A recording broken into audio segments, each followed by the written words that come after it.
What's up, guys? Ryan Schultz here from E39Source. We're standing in the shop area here on top of the service ladder at E39Source World Headquarters in San Diego, California. And we're going to do a quick little shop update here today. It's Wednesday, September 29th, 2021. And this is the most color we've had in here probably ever. And we're packed right now. We're swamped. I'm booking large jobs out in December and January of January 2022 at this point, but we're going to take a few minutes. We're going to focus on the Alpine White car. That's being picked up tomorrow. But we'll go through each car and kind of get an update of why they're here, again, focusing on the white car. So I guess we'll go clockwise. This is a 2001 M5 in Imola red, and in my opinion, this car is the God spec. It is the Ferrari spec E39 M5 Imola red, paint code 405 on M1CR, and that's full leather caramel interior. I'm not a fan of the caramel interior on any other configuration. Yes, even Le Mans, but on Imola, wow, I think it's pretty much flawless. And this guy, we'll get down on the ground in a minute, but he's this car's kind of had some deferred maintenance. It's been sitting the past few years, and the owner wants to get it back on the road. So we're going to address some oil leaks, rear main seal, front crank hub, valve covers, upper pan, lower pan, you name it, it's leaking. In addition to the front suspension, I just finished installing fresh struts and cage bearings and hardware and everything except the struts. Those went in today, so we've got a fresh front suspension in terms of shock absorbers. We're going to do the control arms and tie rods over the upcoming days and weeks. The Alpine White car, again, will be the feature of the video. We'll get to that in a moment. The Le Mans car is owned by and recently acquired by the same gentleman that had the 530 and the 540 MTAC that he commissioned me to retrieve from the Pacific Northwest and Northern California, bring down here, perform some service work, and then ship them off to him in Orlando. So he decided he wanted an M5, and he couldn't have got a much nicer one. We'll get a look at that in a minute. Of course, this one's mine, the 2000 Silverstone. Over there is a 2004 E60 545IA. A Firmware IA. It has a 6-speed box in it now. We're just finishing up some wiring, and that car's been off the road for years, so we're troubleshooting some electrical and engine-related issues. And then this is my father's 2016 M5 competition. He took a bit of a tumble and isn't driving right now while he recovers, so the car's just up here. Anyways, we're going to come down, get a closer look at this gorgeous Imola car. It doesn't have any options on it, and I just don't care at all. Because with this interior, just look at it. Come on, it's a Ferrari. It's a Ferrari spec BMW M5. Look at that. And it's in very good condition. I would personally do the black floor mats. I like the black seat trims. I think the caramel carpeting was a bit much. I wish BMW would have done black carpeting. And just like this has black carpeting in there, and the coin storage holder's black. It's a nice mix. But 105,000 miles on this 01, an early 01. No M audio, PDC sunshades, nobody cares. It is Imola red. Look at that, and it's almost completely original. I don't think I found anything aftermarket minus the muffler delete and some sort of vintage looking radar or laser jammers back there. Just an absolute beauty. We're gonna shift attention to the 02 Le Mans Blue.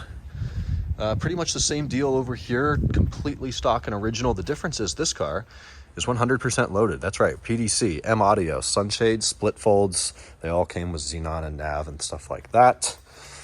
Most everything works. As you can see, we're going to be addressing some seat twist on that driver's seat.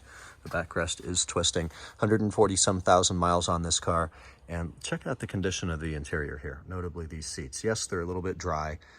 Nothing that some leather reek or something like that probably can't repair or mend, but look at the door panels, nice and plump. And that's the passenger. That one's used a lot more. Look at the rears. A little bit of dust in there. Wow. You don't see door panels like this very often anymore. That's the one sunshade that's stuck out. The rest of them are good.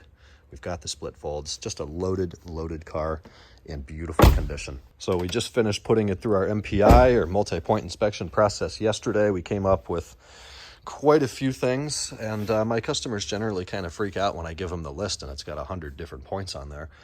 I've been around these cars for 11 years, so I can look at a fastener and determine that that's the improper fastener for this application, or the windshield cowl trim is installed incorrectly, or the wiring is routed incorrectly under the hood.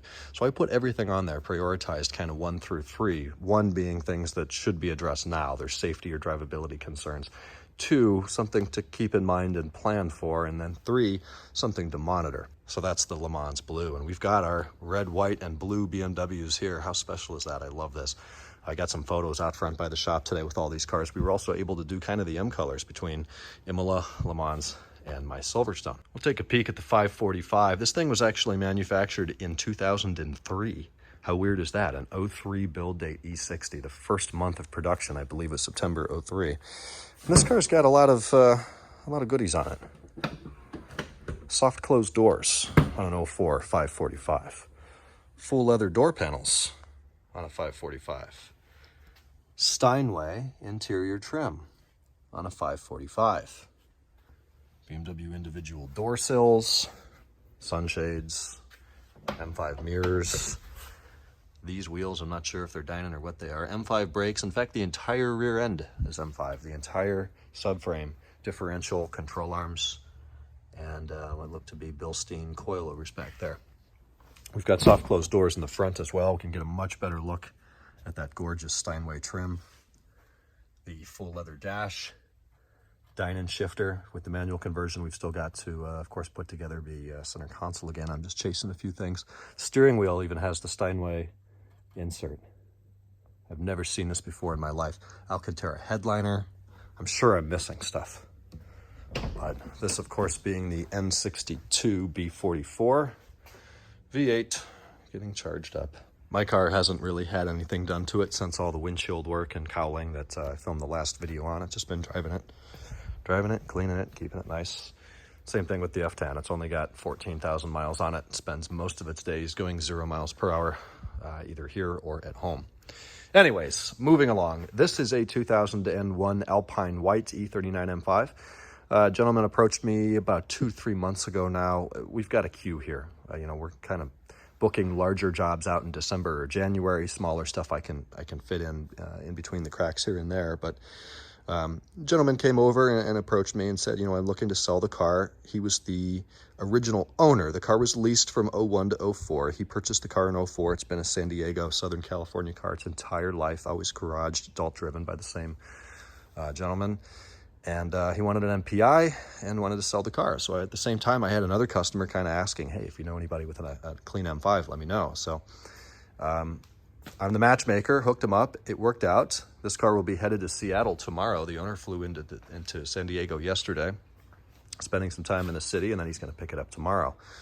But we did the MPI, and then we proceeded with, it's a 5-figure bill, just a ton of stuff, mostly mechanical, though we did do some cosmetics. Kind of starting at the fronts, we did the Hella Eurospec Xenon Lights. It makes a crazy, profound difference on these cars to get rid of those orange corners and new lenses, all new bulbs. I do still make those available. They're not on the website. Shoot me an email, ryan@E39Source.com, if you'd like an estimate. About 7 to 10 days out on those right now, directly from Europe to your door. But we replaced the kidney grills. That was the only aftermarket thing I was able to find on this entire car. Somebody had put aftermarket kidneys in there. So nice fresh ones along with the headlights. The wheels, we refinished these wheels, pretty much flawless chrome shadow. So this is a refinished genuine wheel just a few weeks ago. Fresh stickers, left those center badges for now. That is a genuine rear wheel, of course, but that's never been refinished. I can't tell the difference. Headlights and wheels, guys, those are the biggest two things you can do to just make your car look so much cleaner and so much nicer. We'll get inside in a moment, but we did a ton of mechanicals underneath the car. So pulled the exhaust, pulled the drive shaft, rebuilt the drive shaft, flex disc, center support bearing, CV joint at the back, center exhaust mounts, shifter carrier, 545i shifter from the E60, not that one, but well, E60 545i. We did front control arms, we did front sway links, we did rear struts, everything but the springs. The top mounts, everything back there is nice and fresh. Did the gas cap, the tether had broken. It's just one clean car. It has had a rear bumper respray at some point in its life. We did the rear badge. It had started to fail. Look at the trunk. It looks like no one's used this trunk. And again, no options on this one. Original Mark III, no PDC sunshades. It's standard DSP, no M audio. But it's all here. There's like 2 tools missing. I replaced those, real simple. Just a clean car. Everything works. Didn't even have to adjust seat twist or any of those normal issues. Leather in the back's in pretty good shape. The fronts, these luxury interiors just do not hold up nearly as well as the sport interiors do. but I think some basic re-dyeing or reconditioning up front will restore those pretty well. And we'll move up front. I did replace a couple kind of trim items inside the car, including the center console little handle, little cubby, this storage box here. All of that wood is original, and it's holding up quite well. We did the cup holders, did a washer pump out under the hood. Haven't done anything in the way of engine detailing yet. I think the new owner will be able to find some time for that, or to apply it to future services, but mostly original S62 up here. We didn't do a ton to the engine. I did change every single fluid and filter in this car though, so that's coolant, oil, diff fluid, trans fluid, power steering, brake fluid, just all the preventative maintenance that you want to see done at 111,000 miles on this one. And it was pretty much 100% original, minus the kidney grills, a couple deferred items that we've addressed now. I did a door lock actuator, resealed door vapor barriers, things like that. And I think the new owner is going to be thrilled with this car. The way it drives, it was just aligned, and it's all original stock, quiet exhaust. It is a true gentleman sports car. Did a couple fun things inside, starting with updating the Mark III navigation firmware to its latest version. Then we went ahead and put the dark view, black view, I never remember. We have that hardwired, and these new cameras work in two ways. It has a direct line to the battery, which it does monitor. If the battery voltage gets low, it stops recording. And then it has a switched line that will start recording if it has stopped since the last time it started, if that makes sense. So if you've got a healthy battery, it's pretty much always recording. And then over there, we've got the Valentine 1 Generation 2 hardwired radar detector. The car looks so good because it just came back from my local detailer here. That's Kevin down at Elite Finish in San Diego. He is second to none in his ability and his team's ability to restore, clean, polish, just make these things look new again. He's responsible for doing the wet sanding or the compounding and polishing on my Silverstone M5, as well as the ceramic coating, and then this past year the rejuvenation process of that coating, which only took a few days when they did that Dynaflex on the windshield. All right guys, before I talk for an hour, I'm going to wrap this up, head out of here shortly. It's been a long day, but thanks for watching this one. Shop's about full right now. I'm always happy to make some more appointments out in the future, but for now, due to the labor force limitations and the space limitations here, we're pretty much at capacity, which is a good problem to have. Thanks for watching this one. Leave a comment. I'll talk to you in the next E39Source video. Take care. Oh, God, that looks good.